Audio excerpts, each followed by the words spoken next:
Dreaming for success, working for success அப்படிங்கிறத நாம் தெளிவாக புரிஞ்சுக்கணும். ஒரு பெரிய சலூன், ஒரு ஃபேமஸான சலூனில் ஒருத்தர் ஹேர் ட்ரெஸ்ஸிங்காக போயிருக்கார். அவர் ஒரு பெரிய எக்ஸிக்யூட்டிவ் செஃப். கொஞ்சம் வாய் ரொம்ப ஜாஸ்தி. இந்த சலூன் கடைக்கார்ட்ட ரொம்ப பயங்கரமாக கதை விட்டுருக்காரு. நான் பெரிய ஹோட்டலில் செஃப்பாக இருக்கேன், இன்னும் கொஞ்சம் நாளில் நான் ஃபாரின் போக போகிறேன், நிறைய சம்பாதிப்பேன், பெரிய ஹோட்டல் கட்டுவேன், எல்லாம் பண்ணுவேன் அப்படி இப்படின்னு சொல்லிட்டு ஒரே கதை. நிறைய பேர் பார்த்தீங்கன்னா இந்த வாய்ச்சொல் வீரர்கள் நிறைய பேர் இருப்பாங்க. பயங்கரமாக 1 ஹவரில் 1000 கோடி ப்ராஜெக்ட் போடுவாங்க. அது மாதிரி அவர் ஒன்றுமே கண்டுக்கலையா, கம்முன்னு முடிவெடுட்டு நீ என்ன பண்ண போகிற இந்த சலூன் வச்சுன்னு சொல்லி ரொம்ப ஏறனமாக பேசிட்டு ஒரு முடிச்சுட்டு வந்துட்டார். ஆஃப்டர் அ மந்த் பார்த்தா ஒரு பேப்பரில் பெரிய நியூஸ், இந்த சலூன் கடைக்காரர் ஒரு மிகப்பெரிய காம்ப்ளெக்ஸை வாங்கிட்டார் நியூஸ் வந்துச்சான்.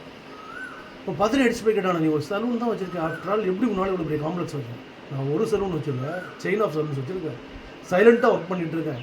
இந்த மாதிரி அடுத்தடுத்து என் ப்ராப்பர்ட்டி டெவலப் பண்ணுறது சைலண்ட்டாக. I was working for success, you are dreaming for success. நான்